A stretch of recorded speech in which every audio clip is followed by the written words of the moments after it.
Sadashivasamarambham Shankaracharya Madhyamam Asmadacharya Paryantam Vande Guru Paramparam.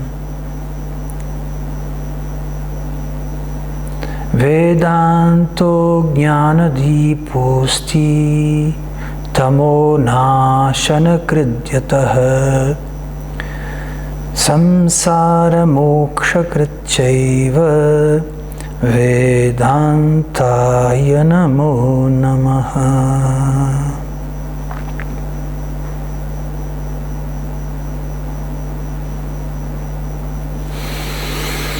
Então, olá a todos.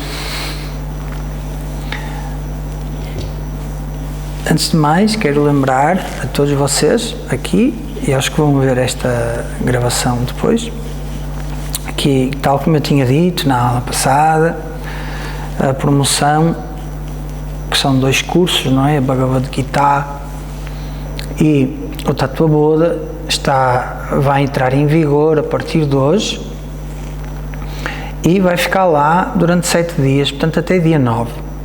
Bom, é uma promoção super especial.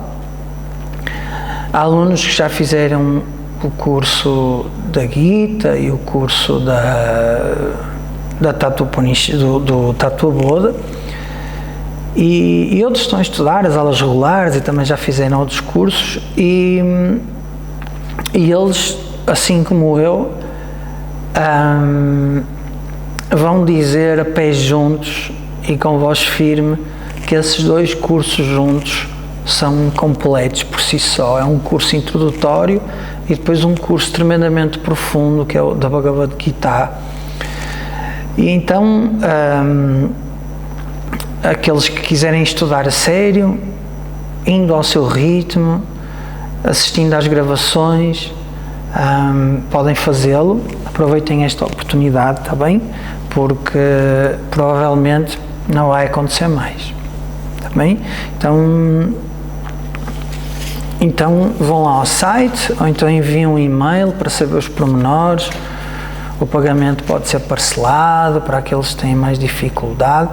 Então aproveitem a oportunidade se o vosso coração vos disser. E eu li as respostas ao questionário que eu vos fiz, que eu vos pedi, onde vocês falavam sobre o que é que queriam destas aulas, não é? O que é que procuravam com estas aulas e também quais as dificuldades que estavam a passar neste momento, não é? Então eu estive a ler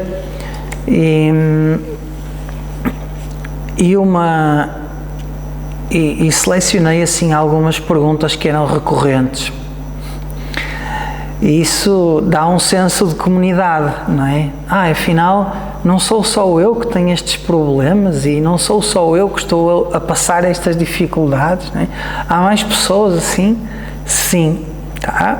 Então, o questionário é anónimo, eu não sei quem é que escreveu lá os nomes, só sei as perguntas, só sei o que vocês responderam, tá bom? E uma das questões recorrentes era a seguinte: como lidar com os resultados diferentes do esperado para ter paz interior, não é?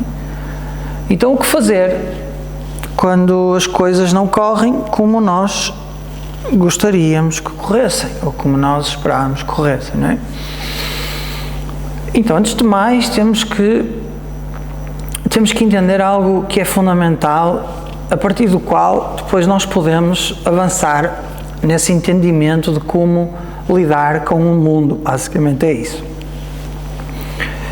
E então existem 4 tipos de resultado das ações ou de experiências que nós temos na vida e que gostaríamos que fossem do jeito que nós queremos, em função do resultado, obviamente, que nós queremos. E o primeiro tipo de resultados e a ordem não é por ordem de incidência ou de importância, é uma ordem aleatória, é o resultado é exatamente como eu quero. Exatamente como eu quero. Eu tenho um exame muito importante. Anatomia. E eu quero tirar 20. Porque se eu tirar 20, vou ser o melhor. E vou ficar super contente. Eu sei que eu tenho uma boa memória. Então é muito provável que eu consiga tirar 20. Eu penso assim. Então eu sei quantas páginas são para estudar, blá blá blá, divido o estudo em segmentos, por dia eu tenho que estudar estas páginas, então eu tenho que decorar isto todos os dias, ao fim de 7 dias vou fazer uma revisão daquilo que eu tinha que decorar e depois vou assim até ao fim. E há um montão de coisas, porque anatomia não é para entender. A anatomia é para amarrar. São nomes técnicos, são desenhos e a pessoa tem que estudar aquilo e tem que amarrar. E pronto, e vale o que vale. E então o aluno aplica-se a 100%, cumpre o plano, tal, tudo direitinho. E qual é o resultado? Tira 20. Tira 20. As perguntas eram exatamente aquelas que ele estava à espera, estava relaxado, dormiu bem na noite anterior ao exame, não tomou café para não ficar nervoso, sentou-se num lugar da sala que era maravilhoso, não tinha nem barulho, nem corrente de ar, o professor também não andava de um lado para o outro, tirou 20. Passada uma semana, soube a nota do exame, ficou todo contente, tirou 20. Ok, agora vamos imaginar outro universo paralelo. Eu não sei se há universos paralelos ou não, mas vamos imaginar que há um universo paralelo, exatamente a mesma situação, o mesmo teste de anatomia, tudo igual. Mas o aluno senta-se no lugar ao lado da sua ex-namorada. E era extremamente recente o fim da relação. E não foi ele que tinha acabado, foi ela. Porque ela estava apaixonada por outro fulano. E ela fez tudo bem, mas acabaram. Ele senta-se ali ao lado dela, porque já chegou um pouquinho atrasado, e aquele era o lugar que havia, e eis que ele repara que ela estava ali. Então, o coração bate forte, a adrenalina dispara, as memórias do que aconteceu também, e eis que ele não dá o seu melhor no exame. Mas consegue fazer o exame, faz o exame, tudo direitinho, de vez em quando pensa nela, perde tempo. Ok, o exame correu bem, mas não correu assim tão bem. Ele sabe a nota e a nota foi 70% menos do que o esperado. Menos do que o esperado, correto? Ele fica triste, obviamente, mas foi uma boa nota, não foi uma má nota. Universo paralelo 3. Exatamente tudo igual.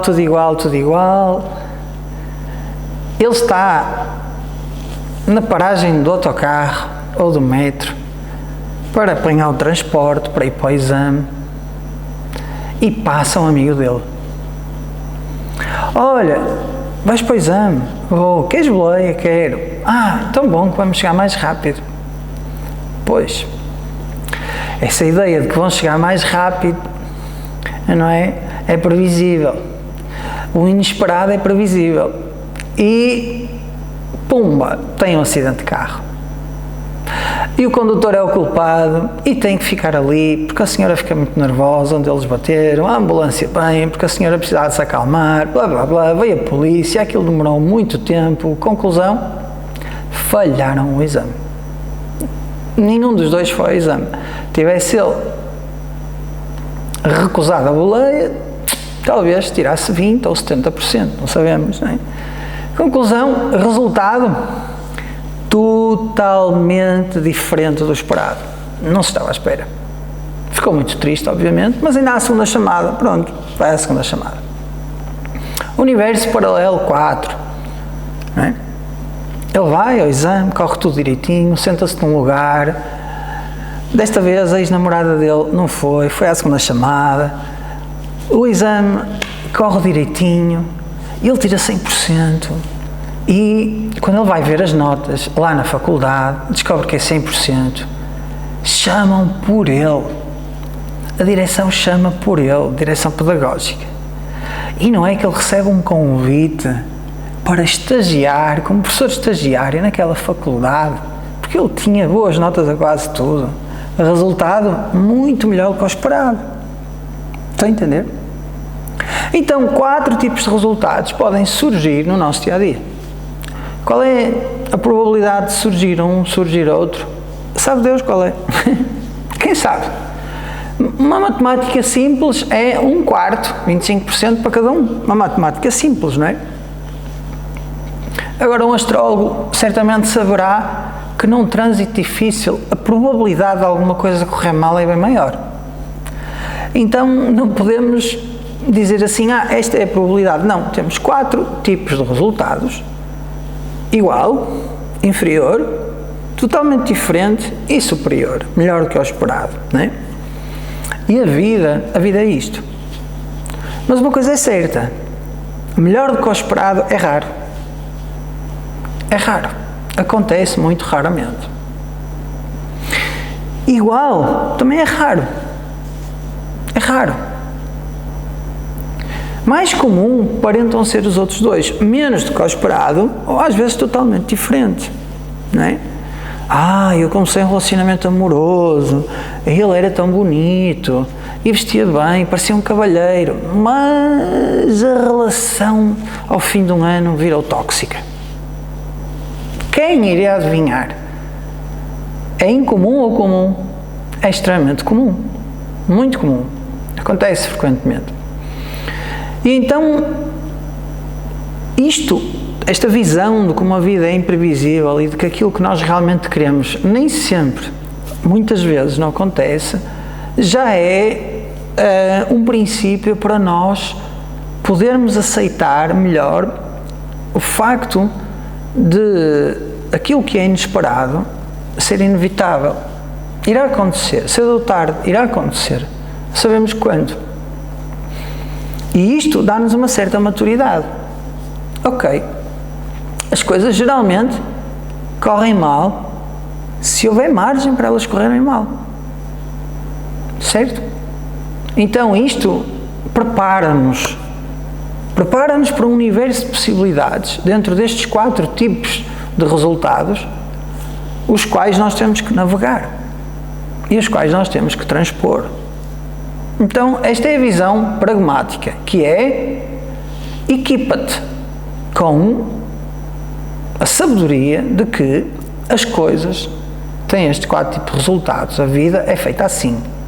E então, assimila isso. Não vivas a ideia romântica de que tudo de bom te vai acontecer. Não, a vida não é assim. Tudo te vai acontecer de bom e de mau. Então isto chama-se objetividade, chama-se pragmatismo. E nós temos que ter pragmatismo na vida. Porquê? Porque existe muito, especialmente até quando as pessoas entram num caminho espiritual, começam a fazer as suas preces, de que o universo lá fora vai ser sempre cor-de-rosa. E isto é uma ideia infantil. É uma ideia tremendamente infantil. Então, a prece serve, acima de tudo, para eu ganhar força interior. Para eu poder ter um espírito que seja maior do que o resultado que me chega. Estão a entender? Até porque, às vezes, quando o resultado é superior ao esperado, internamente, psicologicamente, surgem questões que são difíceis de resolver, como a arrogância, o senso de superioridade, o sentido de que eu sou especial e diferente dos outros, de que eu mereço mais. Estão a entender? E às vezes isso também é um problema. Por outro lado, quando a pessoa experiencia e passa por problemas difíceis, desenvolve-se cá dentro uma força, Uma força capaz de tornar a pessoa, muitas das vezes, superior ao próprio problema que aconteceu. Uma força interna. Então vejam, quando uma coisa acontece que não é esperada, isso não significa que não seja bom para mim. Eu vou contar uma história. Tá? Então, era uma aldeia, aliás, era uma vila, era maior que uma aldeia, e todos os rapazes dessa vila iam ser chamados. Todos. O Joãozinho adorava andar a cavalo. Joãozinho já era grande, já tinha 18 anos, não é? Mas era assim que ele era chamado. Adorava andar a cavalo. E nesse dia em que iam chamar as pessoas, já tinham avisado que iam chamar os jovens que tivessem mais que 18 anos. O Joãozinho cai do cavalo e parte o pé. Toda a família ficou triste. Joãozinho, logo agora que os meninos de 18 anos iam ser chamados, tu tinhas que partir o pé. Toda a gente ficou triste. Entretanto, chega o anunciante, chega à vila e diz assim: o nosso país vai entrar em guerra e todos os jovens de 18 anos são recrutados para ir para a guerra. Os pais do Joãozinho ficaram todos contentes, porque ele tinha partido a pé e agora não ia para a guerra. Estão a entender? Então aquilo que nós interpretamos que é um resultado mau, pode não ser. É uma questão de tempo até sabermos se realmente for mau. Então uma das coisas que nós temos que aprender na vida é pensamento retrospectivo.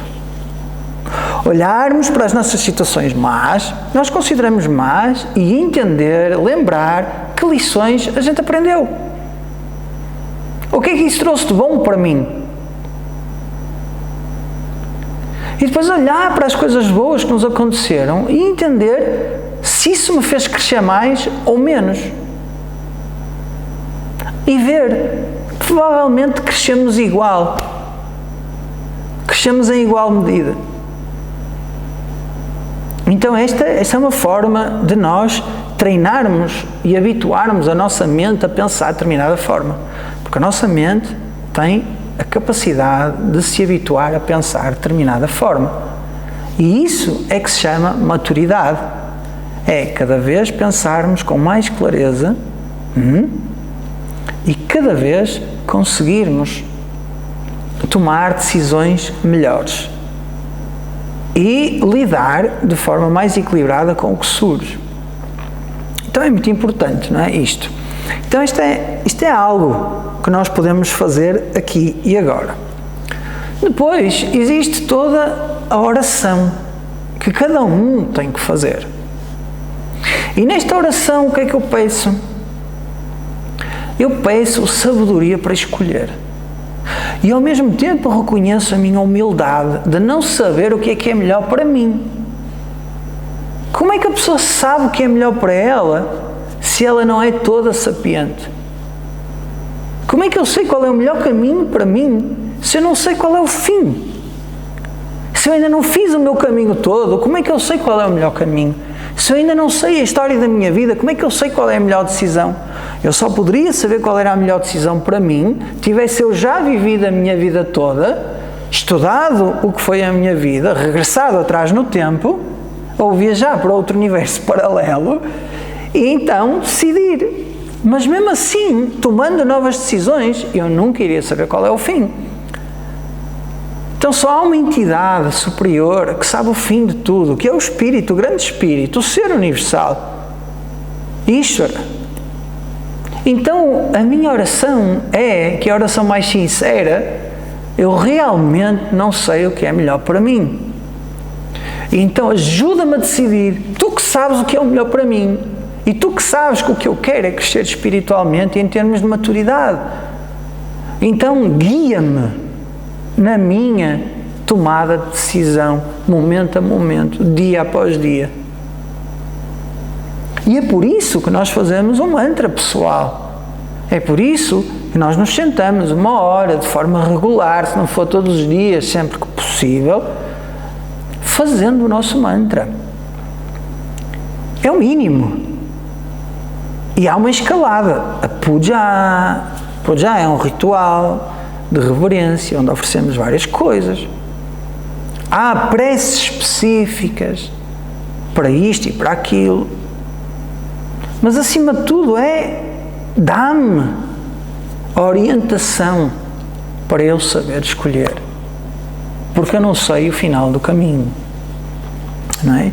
Então, esta é a forma que eu encontrei de lidar com aquilo que é inesperado.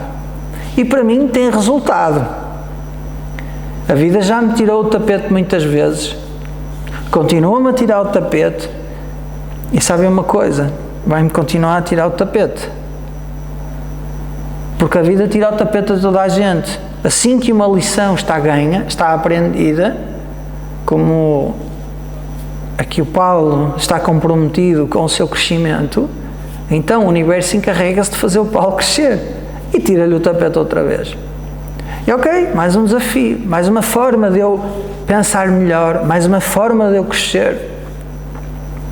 E sabem, eu vejo muito mais significado na vida em crescer do que em tentar ser feliz. Estão a entender? Porque quando a vida é significativa, em termos do meu crescimento pessoal, em termos da minha maturidade emocional, isso significa que não só eu, mas todas as pessoas que me rodeiam vão beneficiar disso. Quando eu estou preocupado com a minha felicidade, é uma questão egoísta, meramente egoísta. Porque eu vou fazer aquilo que me faz feliz e os outros, desculpem a expressão, que se danem. Estão a entender? E esta é a mentalidade das pessoas, tomam decisões baseadas no egoísmo, que é eu quero ser feliz, custa o que custar, seja lá o que isso for, e não há uma preocupação, nem tampouco um compromisso com o crescimento interior, com a maturidade emocional e espiritual. Então a busca da felicidade, que é a busca da humanidade toda, vamos dizer assim, é muitas vezes um passo para o abismo. Porque as pessoas não conseguem ser felizes se não ganharem maturidade emocional. É que não conseguem. Sabem porquê? Porque a felicidade própria depende, na sua grande maioria, do bem-estar que nós fazemos aos demais. E especialmente àqueles que nos são queridos. E àqueles que precisam da nossa ajuda. E àqueles que são mais desfavorecidos. E essa busca pelo bem-estar comunitário, pela harmonia que te rodeia, é realmente a busca por maturidade. Porque só assim é que a pessoa realmente consegue ser madura. Só assim, através da empatia e de nos colocarmos no lugar do outro e acedermos às necessidades do outro, é que nós conseguimos crescer. Obviamente sem nos anularmos, porque se eu me anulo, então não tenho para dar. Mas quando eu dou e cresço com isso, então eu cresço na minha capacidade de dar. Eu evoluo no meu crescimento. Então, para mim, isto é o que funciona, não é? E é o que tem funcionado. Então, outra pergunta recorrente. Gostaria de saber como me desapegar do mundo, não é? Isto também é recorrente, não é? Então,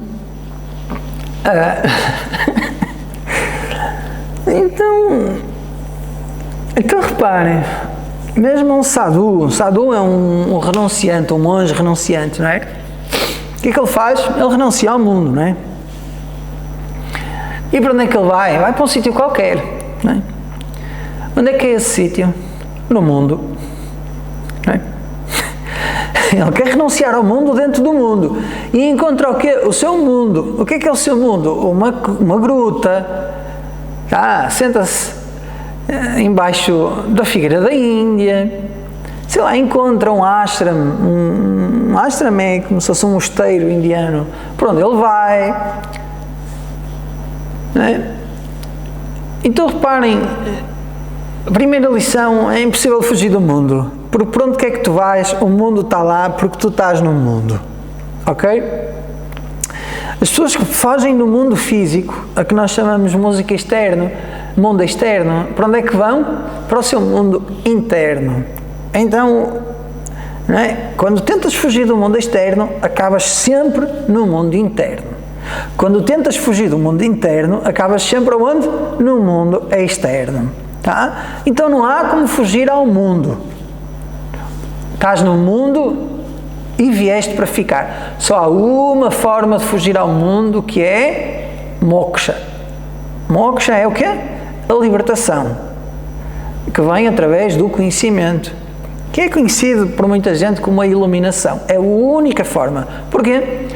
Pessoa, mas se eu me suicidar, ok, a pessoa decide suicidar-se, toda a gente aqui neste mundo fica triste, com pena, a pessoa também para se suicidar, das duas uma é tola ou está muito triste, não é? Só estas duas possibilidades, e então suicida-se, e o que acontece? Vai nascer outra vez.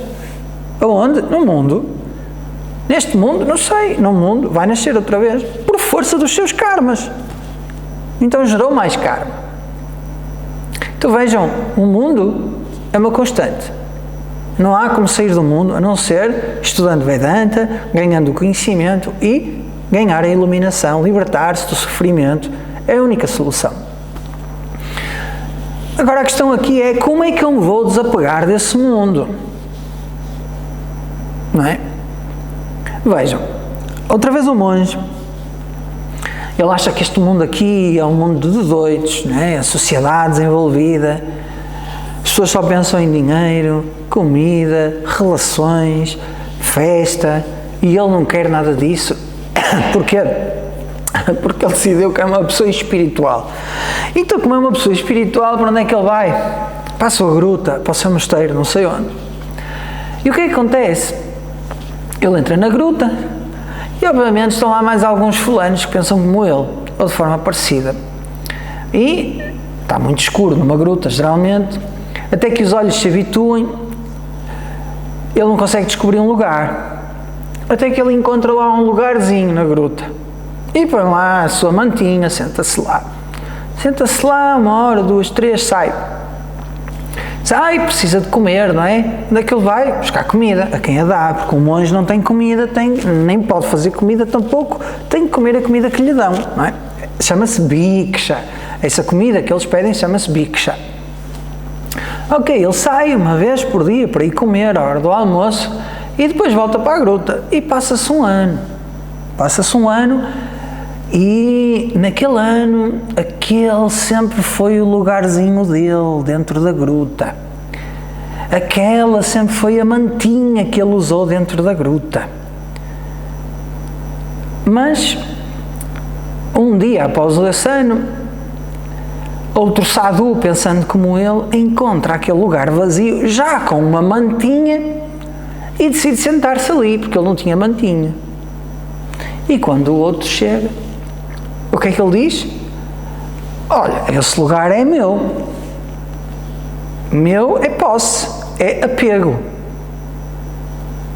Então vejam, vai apegar-se à casa que lhe dá comida, vai apegar-se ao seu guru, possivelmente, vai apegar-se aos seus livros que ele lá tem. Então vejam, o apego não está conectado com largar o mundo. Tu largas este lugar, vais para aquele lugar e naquele lugar há fontes de apego. E é por isso que os monges eram chamados parivrajakas. Parivrajakas significa aqueles que permanecem sempre a andar. Paritaha vrajati iti parivrajaka, aquele que anda sempre às voltas de um sítio para o outro. Porquê? Para não ganhar apego. Então era suposto ele ficar 3 dias em cada sítio. E ao terceiro dia vai embora. Porquê? Para não haver apego. O que acontece a um monge desses? Ele apega-se precisamente à ideia de que ele tem que viajar ao fim de 3 dias. Estão a entender? Ao fim de 3 dias, não, eu tenho que ir. Não, mas fica aí. Tu não és livre? Não, eu tenho que ir.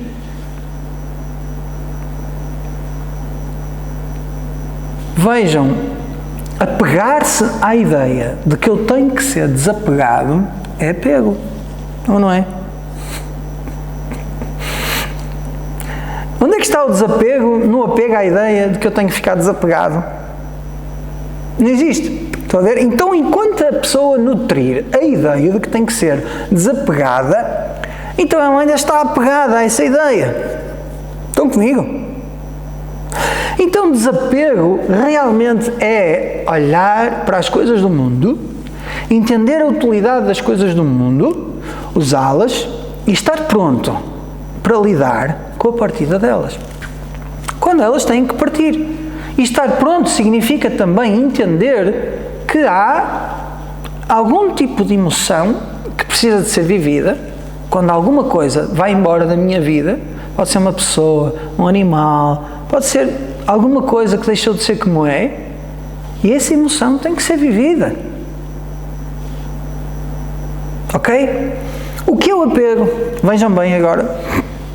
Uma das formas de ver o apego é através do valor acrescentado que eu dou a alguma coisa na minha vida. Prestem bem atenção a isto. O valor acrescentado em sânscrito é chamado Shobhana Adhyasa. Adhyasa é o quê? A superimposição. Eu atribuir. O que é Shobhana? Shobhana é um valor, algo que é bom. Então eu atribuo a alguma coisa um valor bom que na realidade essa coisa não tem. Ok? Exemplo. Imaginem alguém que adora antiguidades. Mas aquele tipo que é fanático por antiguidades. Alguém tem um amigo assim? Alguém? Eu tenho. Adora antiguidades, coisas com ferrugem, moedas antigas, espadas antigas, cadeiras antigas, sei lá, tudo que é antigo, ele passa-se da cabeça. Adora. Onde é que ele gosta de ir? Antiquários. E nós vamos ao antiquário com ele entra no antiquário e tem lá uma máquina de escrever toda ferrugenta que nunca vai escrever na vida, já acabou. E ele olha para aquela máquina e diz assim: meu Deus, mas a sorte a minha, esta máquina foi das primeiras, daquelas que ainda fazia assim, não é? Agora já não há máquina de escrever, é tudo teclado, aquelas que faziam assim, pim, não é? E que tinha uma folha especial para apagar as letras, não era? Quando a gente se enganava. Já nem faz pin, já nem faz re, só tem algumas teclas, está toda velha, mas lá na cabeça dele, o que é que ele atribui àquela máquina? Um valor acrescentado. Porquê? Porque ele adora coisas antigas. Para ele as coisas antigas são maravilhosas, ou seja, é um valor subjetivo.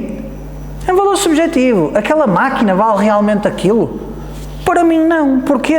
Porque eu não vou dar utilidade àquilo. Tampouco gosto de coisas ferrugentas, não me interessa nada, como se chama, restaurar aquilo. Aquilo é uma bugiganga. Se fosse minha, eu tinha a posto no lixo. Ou ia para o ferro velho. Não é? Para ele, não. Para aquilo é uma relíquia. Nossa, uma relíquia. Então, esse valor acrescentado que leva o objeto acima do valor objetivo, do valor real, que é o valor que a maior parte das pessoas não há aquilo, falo ficar com um gosto excessivo por objeto. E esse gosto excessivo pelo objeto é chamado apego. Estão a entender? É chamado apego. Então reparem, eu tenho um cão, é o meu cão. É o meu cão. Não é o meu cão, é o meu cão. Estão a ver? É o meu cão. Quem me conhece herda uma dose deste sabor. É o meu cão. Porque é o cão do professor Paulo. Para os meus amigos, é o cão do Paulo. É o cão do meu filho, diz a minha mãe. Então, eles herdam um bocadinho do apego. Sabem que eu gosto dele, não é? Agora imaginem, bilhões de pessoas por esse mundo fora querem lá saber, é o meu cão. Querem lá saber disso. É mais um cão. Que seja saudável, é mais um cão. Mas como é que eles vão pensar assim? É só um cão. Connosco a mesma coisa. Neste momento, milhares de crianças passam fome. E nós, na nossa mente, dizemos assim, pois, as crianças passam fome. Mas se soubermos que o filho de uma amiga nossa passa fome, já é diferente. Porquê? Porque esse filho tem um valor acrescentado para nós. Estão a entender? Porque é o filho da minha amiga. É algo que eu conheço. Não pode ser. E isto é o valor acrescentado, não é o valor objetivo. Estão comigo? E o apego é isso. É um valor acrescentado real. Porquê que é real? Porque realmente nós temos que dar esse valor acrescentado. Puxa, a minha mãe, o meu irmão, os meus amigos, os meus alunos, etc. Mas é subjetivo, é só meu. Então a ideia aqui é tomar nota de forma profunda de que realmente aquilo é um valor acrescentado. E entender agora, acima de tudo, que é simplesmente uma pessoa. Estão a entender? É simplesmente uma pessoa neste universo de pessoas tal qual como eu sou. E isto é um processo extremamente difícil. Porque a realidade é que nós somos todos pessoas e estamos todos interconectados. Só que a vida é como uma viagem de comboio, com muitas estações. E nós viajamos neste compartimento do comboio. E há pessoas que viajam connosco, muitas paragens. Há outras que só viajam uma paragem. E então, como a vida é esta viagem de comboio, entre pessoas, fatos, situações, objetos, animais, entram no nosso compartimento que é a nossa vida e fazem uma parte da viagem connosco. E nessa parte da viagem nós desenvolvemos amor e carinho e estabelecemos laços afetivos extremamente profundos e criamos a esperança de que será para sempre. Mas não será para sempre. E ninguém sabe a estação onde cada um tem que sair.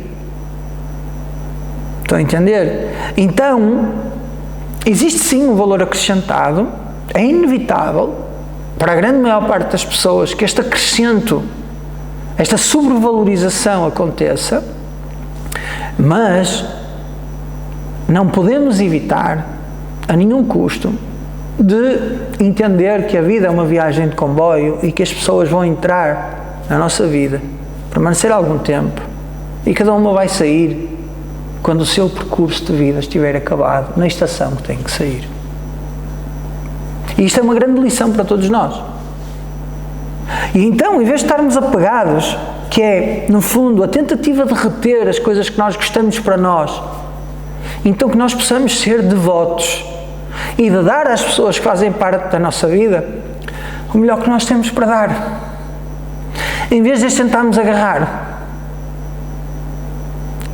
Se eu tiver a noção de que eu consigo dar ao mundo o meu melhor, então eu não estou apegado ao mundo, eu estou apegado à ideia de que eu tenho que dar o meu melhor. E esse apego, em última medida, é bem melhor. Então é assim que, numa forma relativa, nós temos que resolver este problema e olhar para este problema. Por outro lado, há o estudo de Vedanta que nos faz ver de forma profunda, de forma clara, que somos todos um só ser. Manifesto, pluralmente. E que, na realidade, nunca ninguém nasceu, nunca ninguém morreu. E só esse ensinamento final liberta as pessoas radicalmente do apego. Entendeu? Não há outra forma. Não há outra forma. Que apego tens tu ao, como se chama, ao Euromilhões, que te saiu no sonho? O Euromilhões é um prémio, são milhões de euros que se ganham cá em Portugal, ou milhares, na Europa. E vamos supor que tu sonhaste que te saíram 2 milhões de euros, e no sonho, de repente ficaste milionária. Acordas, passado um pouco, que que apego tens a esse dinheiro do sonho? Que apego? Nenhum. Porquê? Porque sabes que não é real. Simplesmente sabes que não é real. Da mesma forma, após o estudo efetivo do Vedanta, e após os anos necessários para que esse estudo seja totalmente assimilado e seja expresso por todas as células do teu corpo, no dia a dia, então, até lá, há apego, que vai diminuindo. Depois desse conhecimento ser ganho, o que acontece? A vida é vista como a manifestação, que é o sonho cósmico desse ser cósmico. Assim como no sonho tu projetas todos os personagens do sonho e tudo no sonho és tu, pensas no sol no sonho, o sol és tu. Pensas no dinheiro, nos milhões que recebeste, o dinheiro és tu. Pensas no cão, o cão és tu. Pensas na casa que vais comprar com esses milhões de euros, a casa és tu. Pensas nas viagens que vais fazer, as viagens és tu. Tudo no sonho és tu. O material do sonho és tu. Os personagens do sonho és tu. O conhecimento para fazer o sonho é teu. E, no entanto, dentro desse sonho, tu dialogas com todos os personagens. E cada personagem tem vontade própria, os seus pensamentos, e até nesse sonho vocês têm uma conversa espiritual. Há Deus, não há Deus. E há encarnação, não há encarnação. Tudo nesse sonho és tu. Não há nada que não sejas tu nesse sonho. Da mesma forma que esse sonho individual não é mais do que a manifestação tua e do teu conhecimento, no qual o personagem do sonho é criado, que és tu, todos os outros personagens são criados, que és tu, o mundo do sonho é criado, que és tu, a história do sonho que é criada és tu, não há nada no sonho que não sejas tu, no entanto, um só, que és tu, aparece pluralmente no sonho, numa vida do sonho, na história do sonho. Similarmente, este ser cósmico chamado Deus ou Ishvara projeta tudo isto. Nós chamamos sonho, onde nós todos interagimos aqui e onde geralmente nesse sonho há vários personagens que sabem que estão a sonhar e dizem aos outros, olha, isto é um sonho. Então dentro desse sonho cósmico existe a solução para a saída do sonho cósmico, que é, no fundo, o real desapego. Sabendo que isto é o sonho cósmico, é o poder do conhecimento infinito, então dentro do sonho eu estou liberto, eu sei que é um sonho. E assim como no sonho individual parece muito real, tudo o que eu experiencio, a brisa bate, eu, ai que brisa boa, não é? Eu como uma maçã, ai que maçã boa, eu tenho sede e bebo água e aquela água mata-me a sede, eu tomo um banho no mar e a água está fresquinha e salgada na mesma, correto? Parece real. Quando eu acordo, eu desculpo, não é real. Da mesma forma, quando a pessoa acorda do sono e do sonho da ignorância, através do conhecimento que é servido nas aulas de Vedanta, o que acontece? A pessoa descobre que aquilo é só um sonho. Descobrindo que é só um sonho, então, se isto, na realidade, sou eu e só eu, e eu sou esse Deus que tudo cria, que está manifesto nos vários personagens. Este chama-se Paulo, Andrea, Janete, Joana Tavares, etc, etc. E então, basta um que tenha sido acordado por outro, que foi acordado por outro, e por outro, e por outro, e por outro, e assim se faz a tradição de ensino de Vedanta, para acordar outro. E esse outro desperta dentro do sonho. Sabem? E este despertar é exatamente como o despertar do sonho individual. É gradual. A pessoa acorda e depois, quando acorda, ainda está muito conectada com o sonho. Ai, mas que sonho que eu tive. E às vezes até o que acontece? Adormecemos outra vez e sonhamos outra vez o mesmo sonho, a continuação. Quem já aconteceu isto? Levanta a mão. Correto? O sonho é tão bom, eu vou dormir e vou entrar outra vez no sonho. E pumba, entramos no sonho outra vez. Então acontece que a pessoa diz assim, olha, tu és Brahman, tu és este absoluto, tu és Deus, repara que tu és Deus, transcende a matéria, a energia, tu és esse espírito, tu transcende. Eu não é, pois sou esse espírito.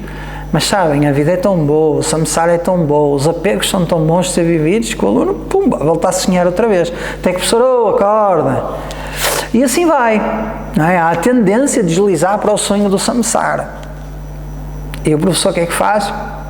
O professor volta a acordar o aluno, como o pai que acorda o filho, vai, anda lá, vamos para a escola. E o filho, quero dormir mais, anda lá, vai para a escola. Não, quero dormir mais. Então o que é que o pai faz? Tira os lençóis, tira o cobertor para trás, abre a persiana, liga a luz, bate as palmas, dá 2 berros e pronto. Terapia de choque. O menino levanta-se e não tem mais o que fazer, já perdeu o sono, não é? Assustou-se. E assim, então alguns mestres é mesmo terapia de choque. Alguns mestres ensinam, o aluno continua a aprender e o mestre assim, pronto, olha, vai-te embora, não te ensino mais. E é aí que o aluno começa a despertar. Porquê? Porque geralmente o aluno pode ter apego com o mestre. E esse apego pode ser prejudicial. Porque o aluno gosta da companhia, está com o professor. Então o professor corta. E geralmente isso é bom para o aluno, tá? Para alguns. Então é isso, tá?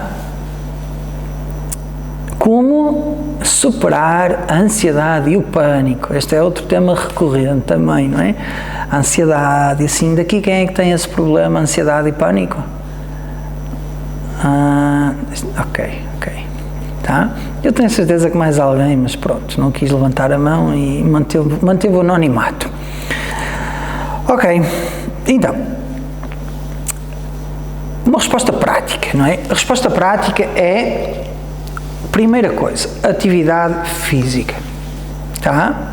Então, meus queridos, metam na cabeça, o corpo foi feito para a atividade. Primeira coisa que têm que entender, o corpo, vou repetir, foi feito para a atividade. Porquê? Porque o corpo precisa de atividade. Mas o corpo não quer atividade. Então, a mente tem que empurrar o corpo para a atividade. Não há volta a dar-lhe. De manhã, ou então ao final da tarde, ou quando puderes, vai fazer uma atividade. Caminha 1 hora por dia.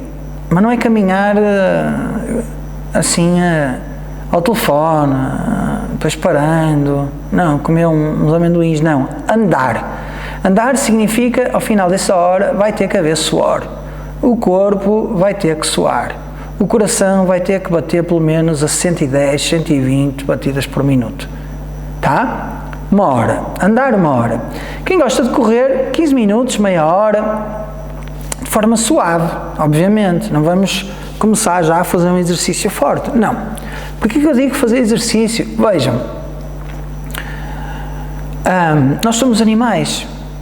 E como somos animais, nós temos um instinto dentro de nós, que é um instinto animal. E os animais da natureza, que é o seu meio normal, precisam de ir buscar comida. Precisam de fugir do perigo. Precisam de enfrentar desafios. Então, a forma que o ser humano tem de mimetizar essa necessidade que o corpo tem de, pelo menos, ir com o instinto, é fazer exercício físico. Não é hipótese. Então, esse exercício físico vai mudar a química orgânica do organismo. Endorfinas, serotonina, adrenalina, dopamina, etc. Eu não sou cientista nem médico, mas se forem ao Google, vão ter páginas e páginas e páginas e páginas sobre como é importante fazer exercício. E sabem que mais? A maior parte das depressões ou dos quadros depressivos são atenuadas em larga escala pelo quê? Pelo exercício físico. Está provado cientificamente.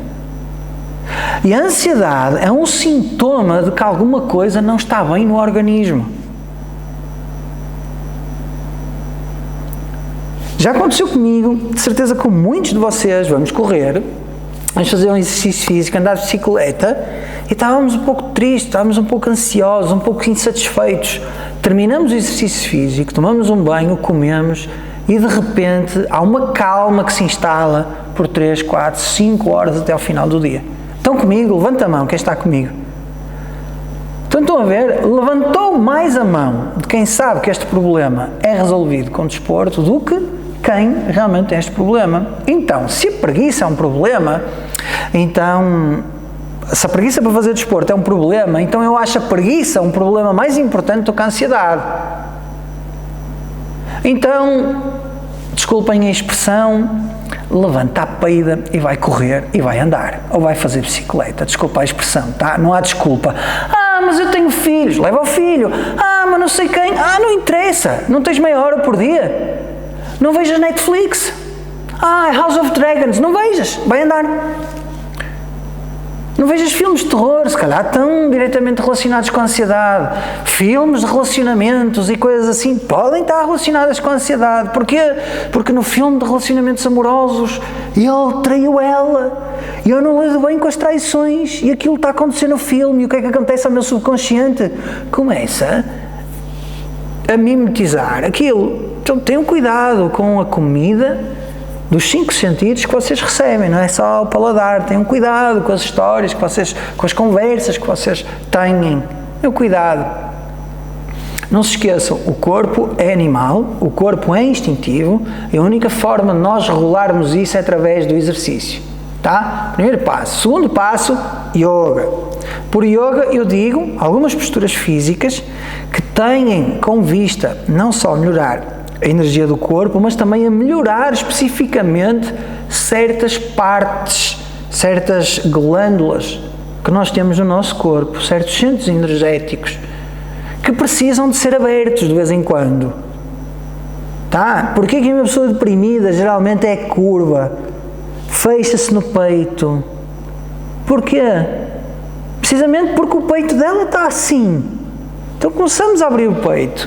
Começamos a ter uma atitude. O mundo começa a ver na nossa atitude que estamos abertos, estamos centrados. E nós começamos a ver que o mundo nos vê de outra forma.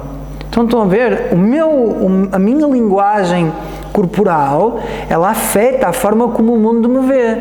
E eu interpreto inconscientemente os sinais que o mundo me manda quando me vê.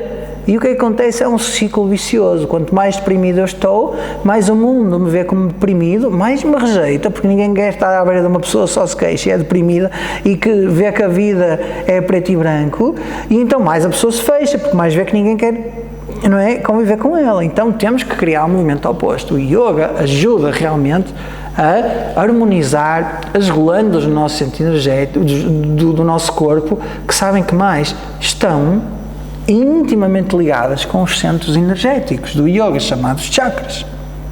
Temos no peito uma glândula chamada timo, temos aqui o Anahata Chakra, temos a tiroide, temos aqui outro chakra. Então vejam, o corpo não é só físico, não é só instintivo, é mental, é energético. A mente, ela está pelo corpo todo. Então, o yoga ajuda também, através da meditação, que é uma das partes do yoga, a regularmos o nosso instrumento do pensamento e o nosso instrumento emotivo.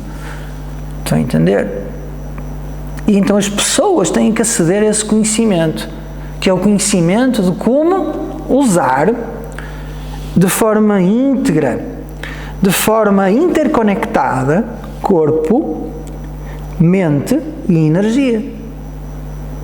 Então há que tornar estes 3 amigos. Estão a entender? A mente, ela, através da energia, através da respiração, pode comandar o corpo. A respiração, através da mente, pode comandar o corpo. E, obviamente, mente e corpo e energia começam a ficar harmonizados. Então não há outra forma. Então o pranayama, que é os exercícios respiratórios, a meditação, elas servem para quê? Para harmonizar estes 3 aspectos da pessoa, que é o corpo, que é a energia, e que é energia, respiração e é a mente. Energia e respiração, então, são a mesma coisa. Então isso tem que acontecer. Depois, ir a alguém que seja um terapeuta da Ayurveda. Temos ali o Ricardo, está num dos quadradinhos. Porquê? Pode haver alguma coisa mal na alimentação. Pode haver um desequilíbrio Vata. Vata é um dos doshas. Depois o Ricardo pode explicar. Aliás, quem não está a seguir a Mukti, que é a nossa newsletter, o Ricardo e a Maria João e outras pessoas escrevem para lá, agora não me estou a lembrar quem mais é.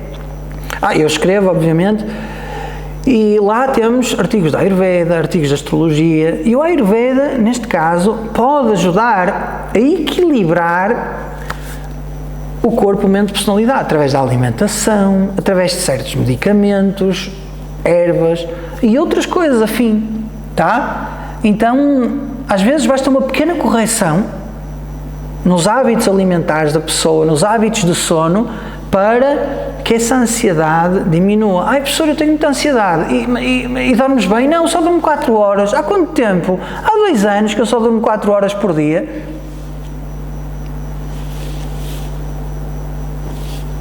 É ou não é? Que idade tens? 35. Quantas horas deve dormir uma pessoa? Mínimo 6. 6 a 8 horas.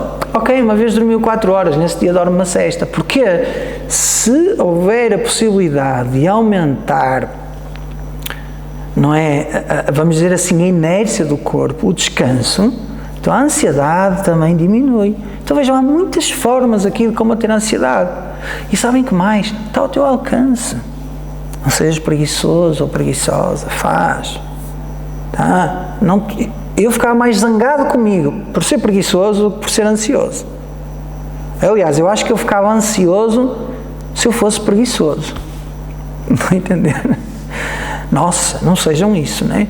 E depois, obviamente, há alturas da vida onde a vida com V grande nos puxa o tapete 1 e 2 e 3 e 4 vezes e é muito difícil gerir a mente nessas alturas. Nessa altura, então, temos a ajuda médica. Mais nada resultou? Não. Então temos a ajuda médica. Durante 1, 2, 3, 4, 5 meses, toma um ansiolítico. Pronto. Toma. E depois, mentaliza-te. Para quê? Para fazer exercício físico. Este é o último recurso. Atenção, o último recurso. Mas o professor defende os comprimidos e essas coisas. Vejam, há coisas boas na medicina convencional. Há coisas ótimas nas medicinas tradicionais e ambas têm que se encontrar a meio, estão a entender? Porque onde uma vai, a outra pode não chegar, e onde a outra chega, provavelmente a outra também não chega. Então há que estar aberto para resolver o problema e às vezes temporariamente é necessário fazer isso, está bem?